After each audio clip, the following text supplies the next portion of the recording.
is that, so the charges upon arrest, those now have expired and you're going back through? All of these charges are current pending charges. Almost all of them are misdemeanors.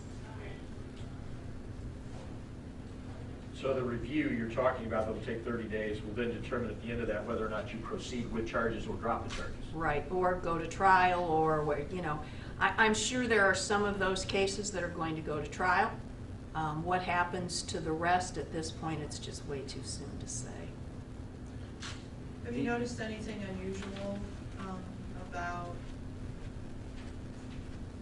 any of the protests so far? Like any charges that have surprised you? Anything that you're seeing that the public should know?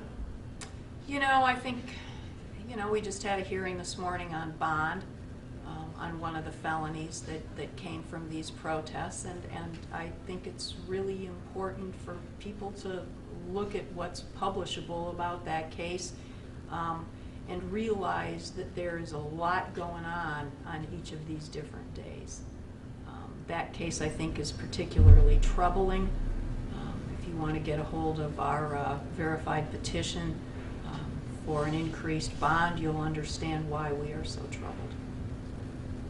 This notion that there's been some groups that have indicated, you know, hey, we're going to step up the protests if you know, certain demands aren't met, or if one of the demands is like dropping these charges. That kind of a I mean, I am the prosecutor.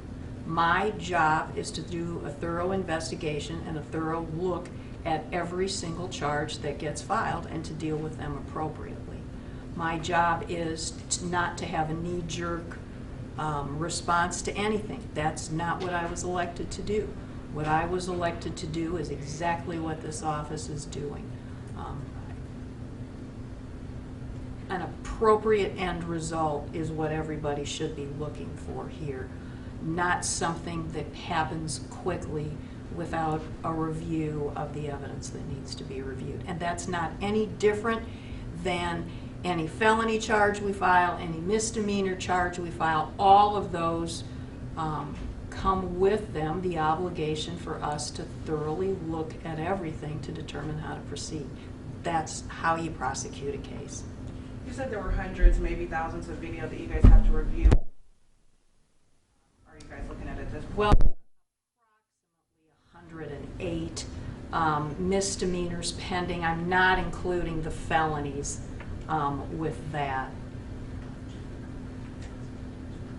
You mentioned hours of video from police, and you're seeking video from the media. I assume you're also getting video from the public. I mean, we've seen public video as well. Some of that is duplicative, but not always. I mean, you have to remember, this was a fairly large geographic area, so people are going to have vantage points and lots of different vantage points.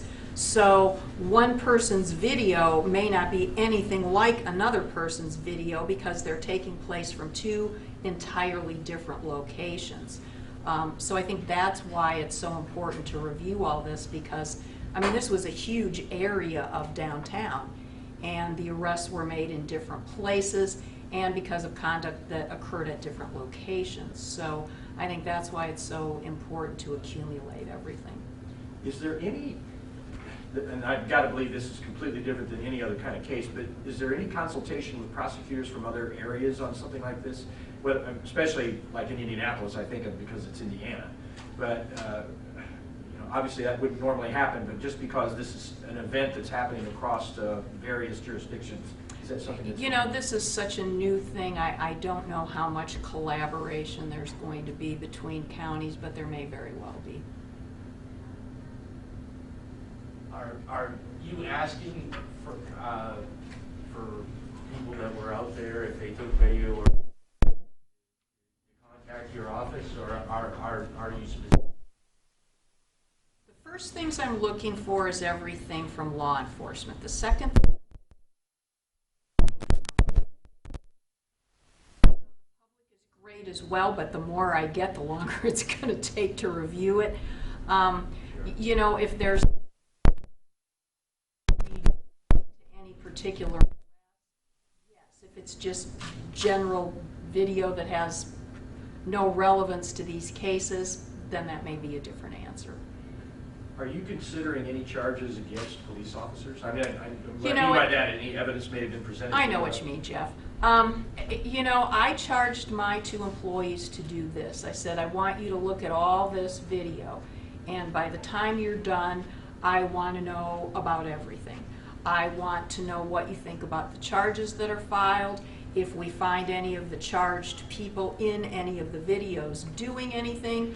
I want to see if you can help us pinpoint people we have not arrested that have committed either batteries or property damage offenses. And if you find individual police officers that you think have acted inappropriately, I want you to mark that video for review as well. And I've told that to the police chief, so this is an all-encompassing review. I haven't pinpointed anybody. I really want to look at this thing holistically.